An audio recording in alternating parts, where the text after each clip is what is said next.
पावसाचा अंदाज बघून पेरणी करावी। तर मंडळी, स्वतः कृषी मंत्री सांगतायत की जमिनीचा ओलावा बघूनच पेरण्या करा। आधीच राज्यामध्ये यंदा पावसाळा विलंबाने सुरू झालाय, त्यामुळे पेरण्या खोळंबलेल्या आहेत। या स्थितीमध्ये कृषी मंत्र्यांचा हा सल्ला काहीसा चिंताजनक आहे आणि कृषी आयुक्तालयाकडून आलेली आकडेवारी देखील ही चिंता अधिक स्पष्ट करते। पेरण्यांची राज्यभरातली आकडेवारी बघूया ग्राफिक्सच्या माध्यमातून। त्यासाठी जाऊया मीडिया सेंटरला। बघा, 1 जुलैपर्यंत पूर्ण झालेल्या पेरण्या आहेत 28,39,363 हेक्टर। राज्यातल्या पेरण्यांची स्थिती किती बिकट आहे आपण बघतोय। गेल्या वर्षी काय चित्र होतं? 88,80,628 हेक्टर पर्यंत आजच्या तारखेपर्यंत गेल्या वर्षी पेरण्या झाल्या होत्या। सध्या झालेल्या पेरण्यांची टक्केवारी आहे केवळ 20%। तर गेल्या वर्षी याच तारखेला 62% पेरण्या झाल्या होत्या। तर गेल्या वर्षीच्या तुलनेमध्ये राज्यात यंदा पेरण्यांची तूट मोठी आहे। विलंबानं आणि त्यातही कमी स्वरूपामध्ये पडत असलेल्या पावसामुळे ही स्थिती आहे। पेरण्यांची ही स्थिती विभाग निहाय आपण बघूया ग्राफिक्सच्या माध्यमातून आणि त्यासाठी पुन्हा जाऊया मीडिया सेंटरला।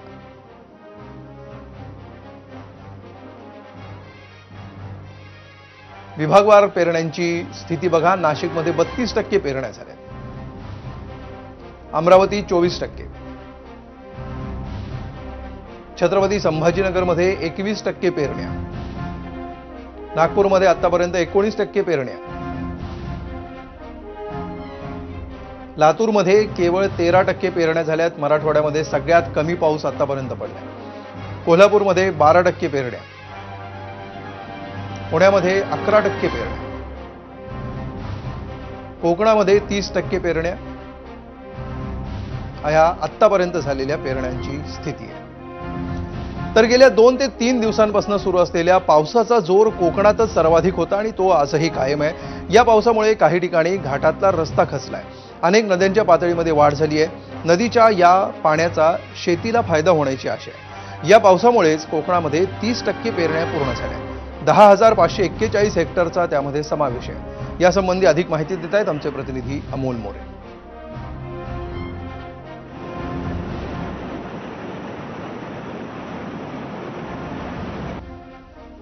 मागच्या 2 दिवसांपासून रायगड, रत्नागिरी आणि सिंधुदुर्ग जिल्ह्यामध्ये चांगला आणि समाधानकारक पाऊस झालेला आहे आणि एका अर्थानं जर बघायला गेलं तर या पावसाचा जनजीवनावरती फारसा मोठा किंवा जनजीवन विस्कळीत झालंय असा कोणताही परिणाम झालाय असं म्हणता येणार नाहीये।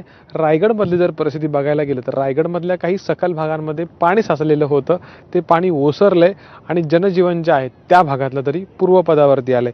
विशेषतः ज्या नद्या आहेत त्यांच्या पाणी पातळीमध्ये समाधानकारक वाढ झालेली आहे, पण पूर परिस्थिती मात्र जिल्ह्यामध्ये कुठेही उद्भवलेली नाहीये किंवा दरड कोसळण्याच्या घटना देखील या 2 दिवसांमध्ये रायगड जिल्ह्यामध्ये झालेल्या नाहीयेत।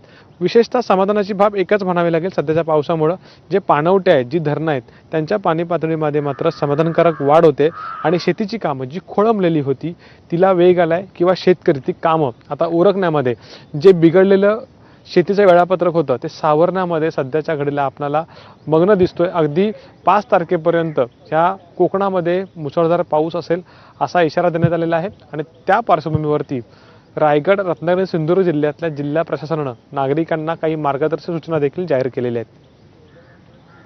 कॅमेरामॅन महबूब शेखसह अमोल मोरे, एबीपी माझा, रत्नागिरी। तर सध्या सुरू असलेल्या पावसानं आज पहाटे सह्याद्री ओलांडला। कोकण ओलांडून हा पाऊस पश्चिम महाराष्ट्रात पोहोचला। यामुळे कालपर्यंत बऱ्यापैकी कोरडा असलेला पश्चिम महाराष्ट्र आज काहीसा ओला झाला।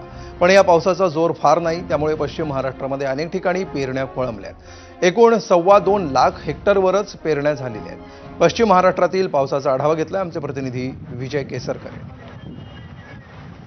राज्यात पश्चिम महाराष्ट्र हा सर्वाधिक पर्जन्यमानाचा पट्टा म्हणून ओळखला जातो, मात्र यावेळी अद्याप दमदार पावसाची सुरुवात झालेली आपल्याला पाहायला मिळत नाही।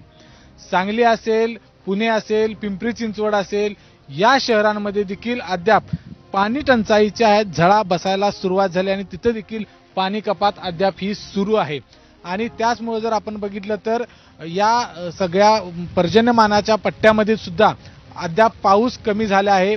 पुण्यामध्ये तर काल संध्याकाळपासून पावसाला खऱ्या अर्थानं सुरुवात झाली, त्यामुळे कुठेतरी पेरण्या आहेत त्या देखील खोळंबलेल्या आपल्याला पाहायला मिळत आहेत।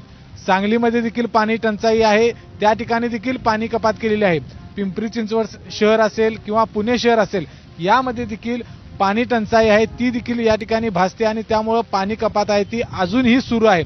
खरं तर हे पात्र बघितलं तर आजच्या दिवशी म्हणजे गेल्या वर्षी जर बघितलं तर आजच्या दिवशी हे पात्र पूर्णपणे भरलेलं असतं. हे जे पूल आहे हे पूल पूर्णपणे पाण्याखाली गेलेलं असतं. नदीचं पात्र आहे ते आपल्याला दिसत नाही, नदी पात्राबाहेर गेलेली दिसत असते.